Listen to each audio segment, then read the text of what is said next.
কারিগরি ত্রুটিতে বাংলাদেশ ব্যাংকের সার্ভার বিপর্যয়, আন্তঃব্যাংক চেকে ও ইএফটির মাধ্যমে টাকা লেনদেন বন্ধ।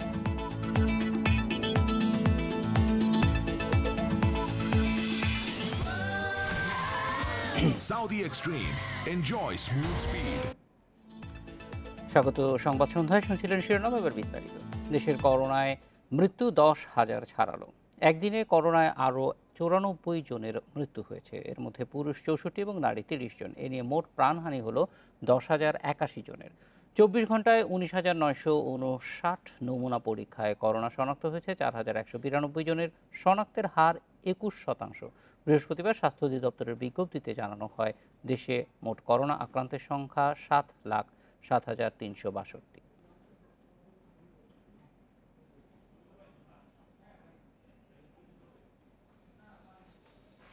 ঢাকায় শনাক্ত করোনা রোগীর 87% সাউথ আফ্রিকার ধরন। বাংলাদেশ বিজ্ঞান ও শিল্প গবেষণা পরিষদ BCSRI এর গবেষণায় এ তথ্য উঠে এসেছে। বিশেষজ্ঞরা বলছেন, করোনার সাউথ আফ্রিকার ধরনটি খুব ছোঁয়াচে এবং সংক্রমণে জটিলতা অনেক বেশি। বাংলাদেশ শিল্প গবেষণা পরিষদের জেনোমিক ল্যাব দেশে করোনা সংক্রমণ শুরু হওয়ার পর এ পর্যন্ত 800-র বেশি জেনোম সিকোয়েন্স করেছে প্রতিষ্ঠানটি। এর মধ্যে আন্তর্জাতিক তথ্য ভাণ্ডার GIS-8-এ 500-র বেশি জেনোম ডেটা আপলোড করা হয়েছে। এতে দেখা গেছে, গত বছরের ডিসেম্বর ও জানুয়ারিতে সিলেট থেকে সংগ্রহ করা 26 নমুনার জেনোম সিকোয়েন্স করে যুক্তরাজ্যের ধরন পাওয়া যায় 13টিতে। আক্রান্তদের বেশিরভাগই যুক্তরাজ্য ফেরত। আর সবশেষ 48টি নমুনার জেনোম সিকোয়েন্স করে 42টিতেই সাউথ আফ্রিকার ধরন পাওয়া যায়। এ মাসের শুরুতে এসব নমুনা ঢাকা থেকে সংগ্রহ করা হয়েছে। ডেফিনেটলি এটা অ্যাওয়ার হওয়ার মতো, মানে এটা সাবধান হওয়ার মতো সিচুয়েশন, এতে কোনো সন্দেহ নেই। মাননীয় প্রধানমন্ত্রী যে নির্দেশগুলো দিয়েছেন, অনুগ্রহ করে সবাই যাতে সেটা মেনটেন করি আমরা, তাহলেই আমরা এটা থেকে বাঁচতে পারবো। দেশে গত 15 দিনেই 1 লাখ মানুষের করোনা শনাক্ত হয়েছে। মারা গেছেন 1035 জন। এর পেছনে সাউথ আফ্রিকার ধরনের প্রভাব দেখছেন বিশেষজ্ঞরা।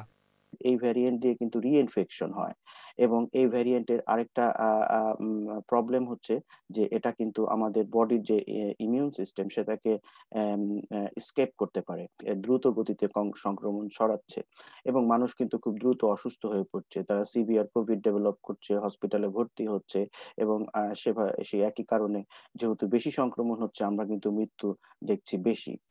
সাউথ আফ্রিকার ধরনে করোনার কার্যকারিতা নিয়েও বিতর্ক আছে। তাই এর বিস্তার ঠেকাতে জেলা, উপজেলা ও এলাকা ভিত্তিক জেনোম সিকোয়েন্স করে করোনার ধরন চিহ্নিত করার পরামর্শ গবেষকদের। যদি আমরা ওই সব অঞ্চলগুলোকে অন্যান্য অঞ্চল থেকে আলাদা করতে পারি বা কন্টেইন করতে পারি, তাহলে কিন্তু সাউথ আফ্রিকা ভ্যারিয়েন্ট বিস্তৃত পর্যায়ে ছড়িয়ে পড়া থেকে অনেকটাই রক্ষা করা সম্ভব। ICDDRB ও CHRF এর ল্যাবেও সাউথ আফ্রিকার ধরন শনাক্ত হয়েছে। এর মধ্যে সবচেয়ে বেশি শনাক্ত BCSIR এর ল্যাবে। Hasan Misbah, independent news, Dhaka. কারখানা, ব্যাংক ও বিভিন্ন অফিস খোলা থাকায় করোনা সংক্রমণ ঠেকাতে চলমান লকডাউনের দ্বিতীয় দিনে সড়কে বেড়েছে মানুষের উপস্থিতি। গণপরিবহন না চলায় কর্মস্থলে পৌঁছাতে ভোগান্তিতে পড়েছেন অফিসগামীরা। অবশ্য গণপরিবহন ছাড়া প্রায় সব ধরনের যানবাহনই চলতে দেখা গেছে রাজধানীতে। পুলিশের মুভমেন্ট পাস পাওয়া নিয়েও ভোগান্তির অভিযোগ করেছেন অনেকে। রাজধানীর গাবতলী বাস স্ট্যান্ড, সাভার, গাজীপুরের গার্মেন্টস শিল্প সংশ্লিষ্ট বেশিরভাগ মানুষ চলাচল করে এ রুট দিয়ে। তবে লকডাউনের দ্বিতীয় দিনে এই রুটের নিষেধাজ্ঞার বাইরে থাকা গার্মেন্টস এবং ব্যাংক কর্মকর্তাদের ব্যক্তিগত গাড়ির ভিড় সামলাতে হিমশিম পুলিশ। পাস ছাড়াই অবাধে অফিস আইডি কার্ড দেখে চিকিৎসক, পোশাক শ্রমিক ও ব্যাংক কর্মীদের যাতায়াতের সুযোগ দিচ্ছে পুলিশ। তবে এর বাইরে মুভমেন্ট পাস ছাড়া যারা বের হয়েছেন তাদেরকে হয় ফিরিয়ে দেওয়া হচ্ছে, নতুবা আনা হচ্ছে আইনের আওতায়। যদিও সার্ভার জটিলতায় পাস না পাওয়ার অভিযোগ করেছেন অনেকে। পাসের জন্য বারবার অ্যাপ্লাই করতেছি, বাট সার্ভারটা বারবার ফেল করতেছে। আমি তো ড্রাইভার, আমি মুভমেন্ট পাস কি করব? স্যারে দেখাবো মুভমেন্ট পাস। আমি তো জানি না স্যার, আমার তো জানি না, আমি আজকে প্রথম তো বাইরে এসেছি, এই কারণে। এটা মোটামুটি আমাদের একটা সার্ভার সমস্যা, সেটা হলাম সামথিং ইজ রং দেখাইছে ওখানে, বুঝছেন। পুলিশ বলছে প্রজ্ঞাপন অনুযায়ী কাজ করছেন তারা। তবে বাইরে বের হওয়া মানুষ নানা অজুহাত দেয় তাদের সামলে লকডাউন কার্যকর করতে বেগ পেতে হচ্ছে তাদের। ফিল্ড লেভেলে আসলে একেবারে প্রত্যেকটা অফিসারের কাছে আমরা অন্ততপক্ষে টিআই লেভেল পর্যন্ত, ইন্সপেক্টর লেভেল পর্যন্ত জরুরি সার্ভিসে কারা অন্তর্ভুক্ত হবেন আমরা 18 ক্যাটাগরির মানুষের তালিকা কিন্তু আমরা পৌঁছে দিয়েছি। এখন সমস্যা হচ্ছে কি, অনেক জায়গাতেই এই পরিচয়টা শনাক্ত করা নিয়ে সন্দেহের সূত্রপাত হচ্ছে। লকডাউনের প্রথম দিন পহেলা বৈশাখের ছুটি থাকায় সবকিছু বন্ধ ছিল, ফলে মানুষ ঘর থেকে বেরো হয়েছিল কম। তবে দ্বিতীয় দিন ব্যাংক, শেয়ার বাজার, গার্মেন্টস সহ বিভিন্ন শিল্প প্রতিষ্ঠান খোলা রয়েছে। তাই রাস্তায় গাড়ির সংখ্যা বাড়ার পাশাপাশি মানুষের উপস্থিতিও চোখে পড়ার মতো। সোহেলি জাহান, ইন্ডিপেন্ডেন্ট নিউজ ডেস্ক। স্বাস্থ্যবিধির কোনো শর্ত না মেনেই বেচাকেনা চলছে রাজধানীর বেশিরভাগ কাঁচা বাজারে। খোলা জায়গায় সরানো হয়নি বাজার, বিক্রেতাদের মুখে দেখা যায়নি মাস্ক, মানা হচ্ছে না 3 ফুট দূরত্বে দাঁড়ানোর বিধানও। বৃহস্পতিবার সকাল 9টা প্রস্তুত হচ্ছে বনানীর কাঁচা বাজার। কামাল আতাতুর্ক এভিনিউ এলাকায় উন্মুক্ত স্থানে বসানো হয়েছে এই বাজার। রমজান মাসে সকালে ক্রেতা উপস্থিতি খুব কম, ভিড় এড়াতে অনেকেই সকাল সকাল এসেছেন বাজার করতে। তবে বেগুন, শসা, লেবু, ঝিঙার দাম গত 2 দিনে দ্বিগুণ বেড়েছে। বেগুন এখন 120 টাকা কিনতে হচ্ছে, ভেন্ডি এখন কিনতে হচ্ছে 80 টাকা, করলা 90 টাকা কিনতে হচ্ছে, অনেক দাম বেশি। আমার কাছে ভালোই মনে হচ্ছে, তারপরও শারীরিক দূরত্ব বজায় রেখে যদি কেনাকাটা করা যায় আরও ভালো হবে। বনানীর মতো গুলশানে উন্মুক্ত স্থানে বসেছে বাজার। উত্তর সিটি কর্পোরেশনের আওতাধীন মহাখালী, মিরপুর, কারওয়ান বাজার সহ বেশিরভাগ কাঁচা বাজারই খোলা স্থানে সরানো হয়নি। আগের জায়গাতেই চলছে বেচাকেনা। দক্ষিণ সিটির হাতিরপুল ও রাজাবাজারও সরেনি। বেশিরভাগ বিক্রেতার মুখে মাস্ক নেই, যাদের আছে তাও থুতনি অথবা মাথায় দিয়েছেন মাস্ক। প্রশাসন থেকে বসতে দিছে, এখন আমরা সেই জন্য বসছি। আমাদের বাজারে মাছ বাজারটা গ্যাদারিং বেশি, মাছ বাজারটা আগামীকাল থেকে সামনের দিকে রোডে পরে, কিন্তু আমরা তো ফাঁকা ফাঁকাই আছি। আমরাও আমাদের কমিটির থেকেও তাদেরকে প্রেশার দিচ্ছি এবং প্রশাসন আইসেও প্রেশার দিচ্ছে। গতকাল আইসা কয়েছিল, জরিমানাও করছে। লকডাউনের শর্ত অনুযায়ী দোকান খোলা থাকার কথা সকাল 9টা থেকে বেলা 3টা পর্যন্ত, কিন্তু স্বাস্থ্যবিধি মানার ক্ষেত্রে উদাসীন হলেও বেচাকেনার সময় আরও 2 ঘন্টা বাড়ানোর দাবি কাঁচা বাজার বিক্রেতাদের। আসলে বেচাকেনাটা বাড়ানোর জন্য আমাদের একটু সরকারের আবেদন আছে যে আমাদের ইফতারি পর্যন্ত টাইম দেয়, ইফতারি পরে আমরা বন্ধ করে চলে যাব। বাজারে স্বাস্থ্যবিধি উপেক্ষার এসব অভিযোগ তদারকিতে ভ্রাম্যমাণ আদালত বা আইনশৃঙ্খলা বাহিনীর তেমন কোনো তৎপরতা চোখে পড়েনি। Shahriar Anirban, independent news, Dhaka. লকডাউনে জরুরি কাজে বের হতে মুভমেন্ট পাস চালু হলেও এ নিয়ে নানা ভোগান্তিতে রাজধানীর মানুষ। পুলিশ সদর দপ্তর বলছে, প্রতি মিনিটে পাসের জন্য সাইট ভিজিট করছেন গড়ে প্রায় 60,000 মানুষ। সার্ভারে অতিরিক্ত চাপে আবেদন সম্পন্ন করতে পারছেন না তাদের বেশিরভাগ। তবে পাস না থাকলেও যৌক্তিক কারণ ও প্রয়োজনীয় কাগজপত্র থাকলে চলাচলে বাধা দেওয়া হচ্ছে না, জানিয়েছে পুলিশ। আর আবেদনের চাপ সামলাতে ওয়েবসাইটের সক্ষমতা বাড়ানো হচ্ছে। মাহবুব আলম বাজার করতে যাচ্ছিলেন মগবাজারে। মুভমেন্ট পাস সম্পর্কে না জানায় সনদ গ্রহণ করেননি তিনি। সনদ ছাড়া বের হওয়ায় তাকে 1000 টাকা জরিমানা করেছে পুলিশ। আসলে আমি পাসটা সম্বন্ধে কি জানেন, আমি এটা বুঝি নেই ভাই, এটা আমি বুঝি নেই। পাস ঠিক আছে, যে মুভমেন্ট পাসটা আমি দেখছি, যে আইজি স্যার একটা অ্যাপসে আমি দেখছি, কিন্তু এটা কীভাবে নিতে হয়, কোনাদের সংগ্রহ করতে হয়, এটা আমি আসলে জানি না। পরিপত্র অনুযায়ী যারা আজকে মুভমেন্টের আওতার বাইরে থাকার কথা, তারা আসলে তাদের বিরুদ্ধে আমরা আইনগত ব্যবস্থা নিয়ে মামলা দিয়ে দিচ্ছি। অযথা যেন তারা রাস্তায় না আসেন এবং এটা মানুষের জন্য ভোগান্তি সৃষ্টির কারণ হয়ে না দাঁড়ান, তার ফ্যামিলির জন্য এবং মানুষের জন্য। বিভিন্ন প্রয়োজনে লকডাউনের মাঝেই রাস্তায় বের হচ্ছেন অনেকে। মুভমেন্ট পাসের বিষয়টি জানলেও সার্ভার সমস্যার কারণে পাস নিতে পারছেন না অনেকে। ধীরগতির সার্ভারে অনেক বেশি তথ্য দিতে গিয়ে সাইটের সংযোগ বিচ্ছিন্ন হয়ে যাচ্ছে। না নেওয়ার কারণ অ্যাকচুয়ালি আমি মুভমেন্ট পাসের জন্য ট্রাই করছি, এটার জন্য চেষ্টা করতেছি, বাট না পাওয়ার কারণ সম্পর্কে আমি কিছু বলতে পারতেছি না। পুলিশ সদর দপ্তর বলছে, বৃহস্পতিবার সকাল 9টা পর্যন্ত মুভমেন্ট পাসের সাইট ভিজিট হয়েছে 16 কোটি বার। প্রতি মিনিটে ভিজিট হয়েছে গড়ে প্রায় 58,000 বার। তবে তাদের সবাই সনদের জন্য আবেদন করেননি। মুভমেন্ট পাস ইস্যু হয়েছে 3,16,000। আর পাস না থাকলেও যৌক্তিক কারণ ও কাগজপত্র দেখাতে পারলে চলাচলে বাধা দেওয়া হচ্ছে না, জানিয়েছে পুলিশ সদর দপ্তর। যারা আবেদনের বেসিক রিকোয়ারমেন্টগুলো ফুলফিল করছেন তাদের প্রত্যেকেরই এই পাস পাওয়ার কথা, না পাওয়ার কোনো কারণ নেই। বেশি সংখ্যক হিট হচ্ছে একই সময়ে এক মিনিটের মধ্যে, সে কারণে সার্ভারে বাড়তি কিছুটা প্রেসার পড়ছে। আমরা সার্ভারের সংখ্যা বাড়িয়েছি বেশ কিছু। হাসপাতাল, কাঁচা বাজার, ব্যাংক ও মালামাল কেনাকাটার মতো কাজে মুভমেন্ট পাসের আবেদন পড়ছে বেশি। সার্ভারের গতি বাড়ানোর পাশাপাশি সনদ পাওয়ার পদ্ধতি আরও সহজ করার দাবি আবেদনকারীদের। Nahid Kamal, independent news, Dhaka. কারিগরি ত্রুটির কারণে বাংলাদেশ ব্যাংকের সার্ভার বিপর্যয় ঘটায় বন্ধ রয়েছে আন্তঃব্যাংক চেক লেনদেন। একই সঙ্গে ইলেকট্রনিক ফান্ড ট্রান্সফার ইএফটির মাধ্যমে টাকা লেনদেনও বন্ধ রয়েছে। ইএফটি এবং আন্তঃব্যাংক চেক সেবা ব্যবহার করে দিনে গড়ে 13,000 কোটি টাকার লেনদেন হয়। বাংলাদেশ ব্যাংক সূত্র বলছে 13 এপ্রিল কেন্দ্রীয় ব্যাংকের দুটি ডেটা সেন্টারের মধ্যে সংযোগকারী ফাইবার অপটিক্যাল কেবল বিচ্ছিন্ন হওয়ায় এই জটিলতা দেখা দিয়েছে।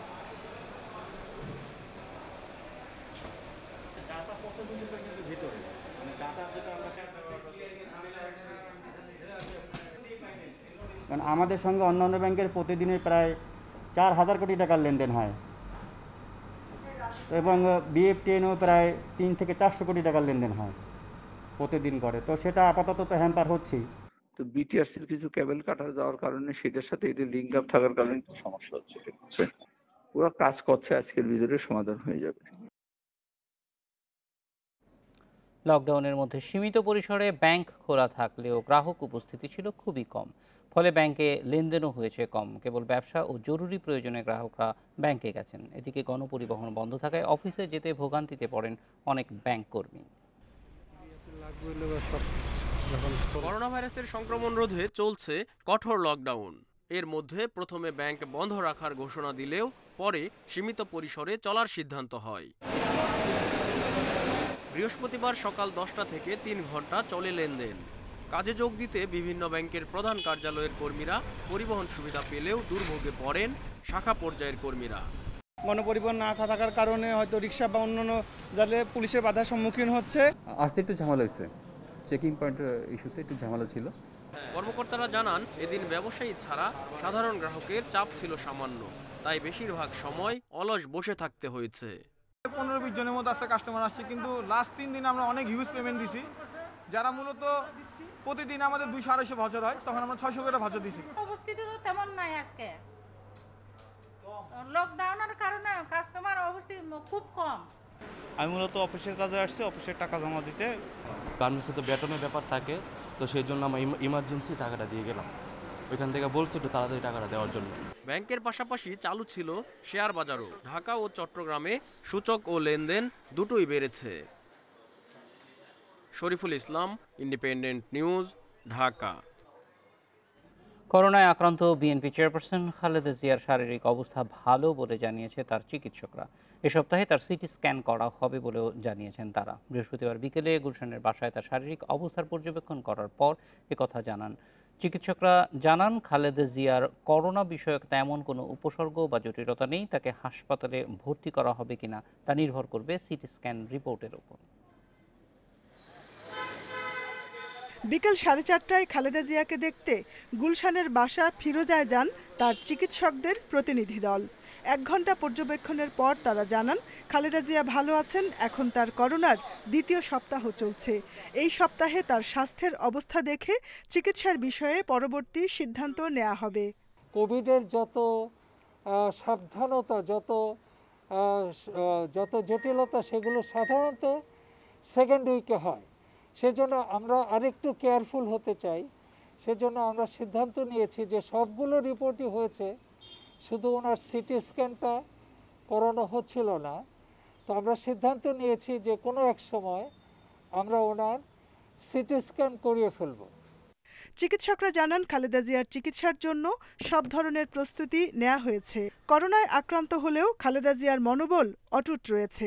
উনি মানসিকভাবে বেশ স্টেবল আছেন এবং যথেষ্ট ভালো আছেন।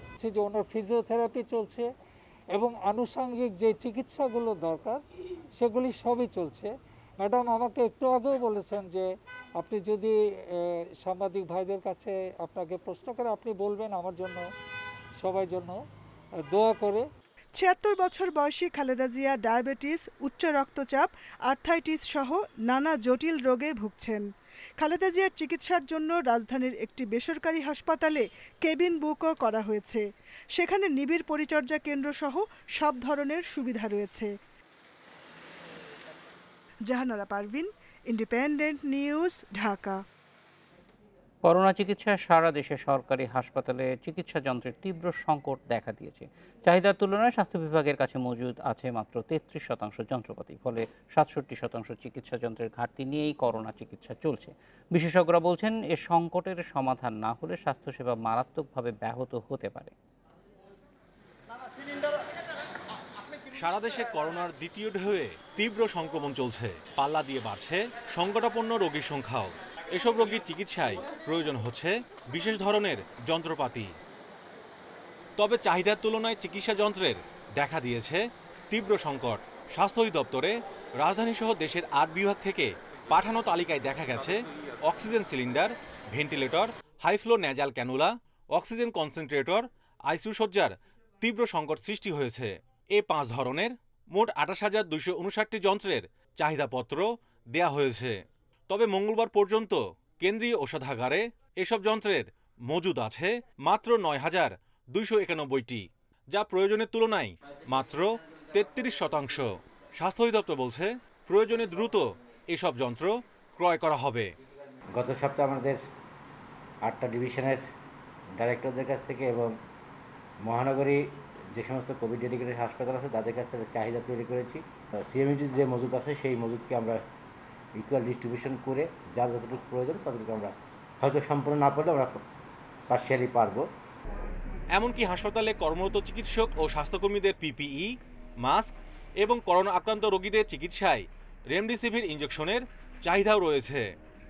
এবং যদি দেখা যায় যে চাহিদার তুলনায় আমাদের হাতে প্রয়োজনীয় স্টক নেই, তাহলে আগেরবারে যা ঘটেছে তাই ঘটবে। সেটি হচ্ছে এরকম যে আমরা একটা অন্তর্বর্তীকালীন পরিকল্পনা নিয়ে নেব। এখন যেগুলো আছে সেগুলো দ্রুত আমরা বিতরণ করে ফেলবো।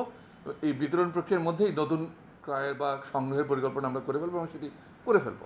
ইনফেকশন হয়েছে স্বাস্থ্যবিধি না মানার জন্য, আর চিকিৎসার ব্যবস্থা, চিকিৎসার সরঞ্জাম ঠিকমতো সব জায়গায় না থাকার জন্য এখন পেশেন্টরা চিকিৎসা পাচ্ছে না এবং অনেক পেশেন্ট সেজন্য মারা যাচ্ছে।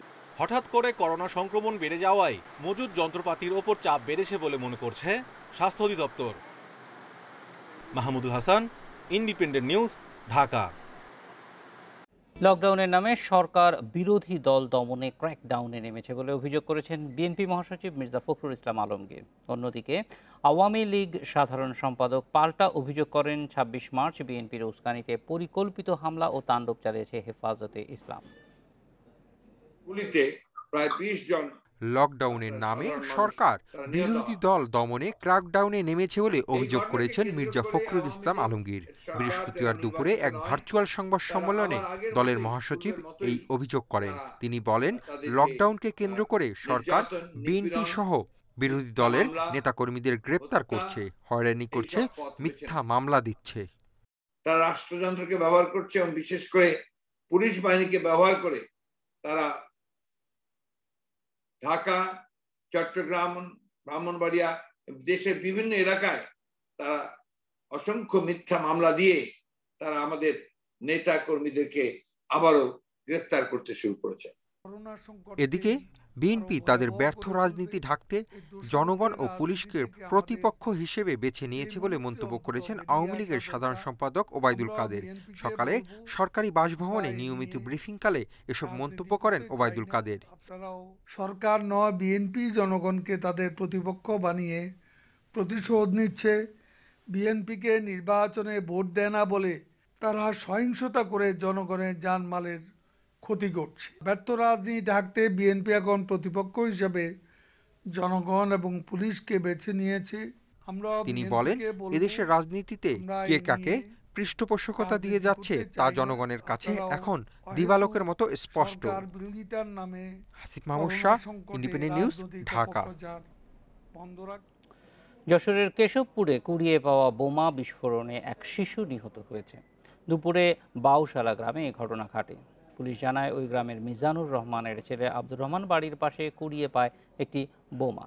এক পর্যায়ে হাত থেকে পড়ে বোমাটি বিস্ফোরিত হলে ঘটনাস্থলে শিশুটি নিহত হয়। আহত হয় তার মা নীলুফা বেগম ও বোন মারুফা খাতুন। তাদের কেশবপুর উপজেলা স্বাস্থ্য কমপ্লেক্সে ভর্তি করা হয়েছে।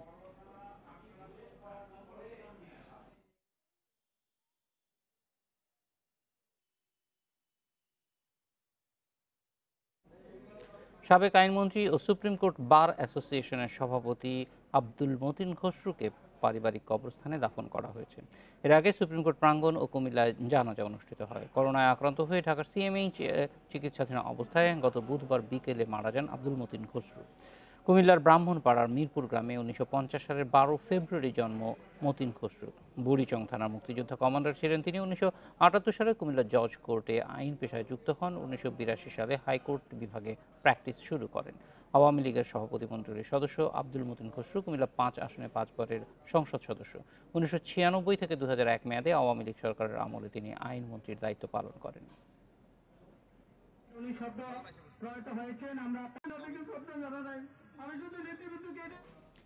ভারতে একদিনে প্রায় 2 লাখ করোনা রোগী শনাক্তের নতুন রেকর্ড হয়েছে। 24 ঘন্টায় মারা গেছে 1000-এর বেশি মানুষ। তবে সংক্রমণ ভয়াবহ আকার নিলেও বন্ধ হচ্ছে না কুম্ভ মেলা। নির্ধারিত সময় 30 এপ্রিল পর্যন্তই মেলা চলবে বলে জানিয়েছে আয়োজকরা। সরকারি হিসেবে বুধবার পর্যন্ত প্রায় 9,43,000 মানুষ গঙ্গা তীরে গেছেন। গত 2 দিনে সেখানে 1000 নতুন করোনা রোগী শনাক্ত হয়েছে। মেলা শেষ হওয়া পর্যন্ত এই সংখ্যা আরও বাড়বে বলে সতর্ক করেছে স্বাস্থ্য বিশেষজ্ঞরা।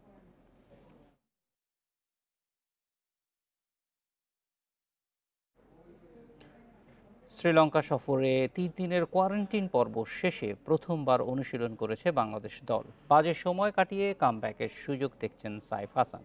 সবশেষ উইন্ডিজ সিরিজে উপেক্ষিত থাকলেও দলের সাথে থাকাটা কাজে দিয়েছে মনে করেন সাইফ। লঙ্কান কন্ডিশন বুঝতে তাকিয়ে আছেন প্রস্তুতি ম্যাচের দিকে। প্রচণ্ড গরমে পেসারদের দিতে হবে কঠিন পরীক্ষা। প্রস্তুতি ম্যাচে সবকিছুই শুধরে নিতে হবে দ্রুত। ওয়েদারের সাথে অ্যাডাপ্ট করা আর উইকেট কীরকম হতে পারে ওইখানে ম্যাচটা খেলে আমাদের আসলে বুঝতে হবে। সো আমার মনে হয় ম্যাচের মধ্যে তারপর প্রত্যেকটা প্র্যাকটিস সেশন আমাদের জন্য অনেক important. So everyday is important. তো ইনশাল্লাহ যত ক্যাশ ইন করা যায় ততই আমাদের জন্য ভালো। জাতীয় দলের জার্সিতে সাইফ সবশেষ টেস্ট খেলেন গত বছর জিম্বাবুয়ের বিপক্ষে। ফেরার মিশনে 3 নম্বরে শান্তর সাথে লড়াই জমবে, তাই প্রস্তুতি ম্যাচে সাইফ দিতে চান সর্বোচ্চ। আমার মনে হয় ব্যাটিং প্রিপারেশনটা তারপর ফিটনেস ওয়াইজ এভরিথিং খুব ভালো ছিল। যদিও ম্যাচ খেলি নাই কিন্তু ন্যাশনাল টিমের সাথে যতদিন ছিলাম ভালো প্র্যাকটিস সেশন ছিল ব্যাটিং ওয়াইজ ফিটনেস ওয়াইজ। তো অল ওভার আমার মনে হয় প্রিপারেশন খুব ভালো, কনফিডেন্সও ভালো আছে। ইনশাল্লাহ যদি সুযোগ পাই কাজে লাগানোর চেষ্টা করব। প্রস্তুতি ম্যাচ শেষে চূড়ান্ত দল ঘোষণা। ক্যান্ডিতে সিরিজের প্রথম test 21 April. Saiful Majumdar, independent news. টানা দ্বিতীয়বার উইজডেনের leading cricketer in the world Ben Stokes. প্রথম ইংলিশ হিসেবে একাধিকবার এই স্বীকৃতি পেলেন তিনি। স্টোকসের এই অর্জন অনেকটা প্রত্যাশিত ছিল। গত বছর 7 টেস্টে 58 করে 641 রানের পাশাপাশি বল হাতে নেন 19 উইকেট।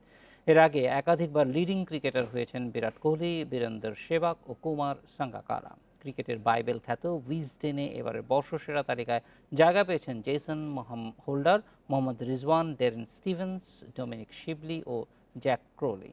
ওয়ানডে ক্রিকেটের 50 বছর উপলক্ষে দেয়া হয় বিশেষ স্বীকৃতি। সেখানে 70-এর দশকে সেরা sir Viv Richards, 80-তে Kapil Dev, 90-এর দশকে সচিন তেন্ডুলকার, 2000-এ মুরলীধরন আর 2010-এ দশক সেরা বিরাট কোহলি।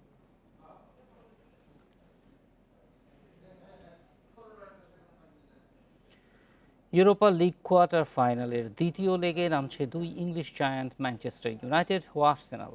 রাত 1টায় ম্যান ইউনাইটেডের অতিথি গ্রানাদা। একই সময়ে স্লাভিয়া প্রাগের চ্যালেঞ্জ নেবে আর্সেনাল। প্রথম লেগে 2-0 গোলে জয়ে সেমির পথে এগিয়ে আছে ম্যান ইউনাইটেড।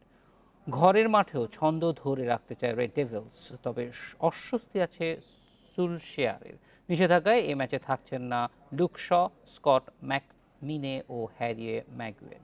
মার্কস র্যাশফোর্ডকে নিয়েও আছে শঙ্কা। এদিকে প্রথম লেগে 1-1 গোলে ড্র হয়।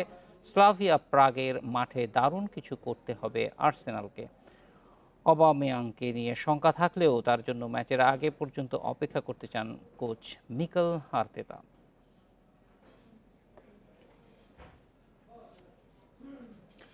সংবাদ সন্ধ্যা শেষ করব, তার আগে শিরোনামগুলো জানাবো আরেকবার। দেশে করোনা আরও 94 জনের মৃত্যু, প্রাণহানি ছাড়ালো 10,000, 4,192 নতুন রোগ।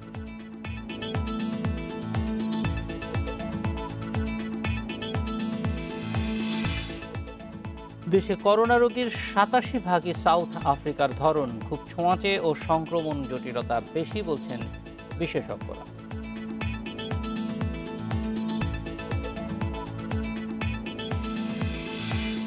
সর্বাত্মক লকডাউনের দ্বিতীয় দিনে সড়কে বেড়েছে রিকশা গাড়ি, চলাচল বেড়েছে মানুষের, কর্মস্থলে যেতে ভোগান্তি।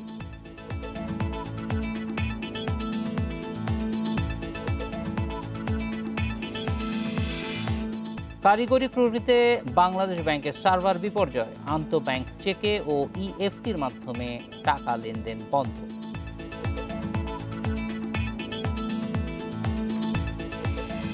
এই ছিল সংবাদ সন্ধ্যা। ইন্ডিপেন্ডেন্ট টেলিভিশনের সব খবর বিস্তারিত জানতে চোখ রাখুন ফেসবুক, ইউটিউব, টুইটার।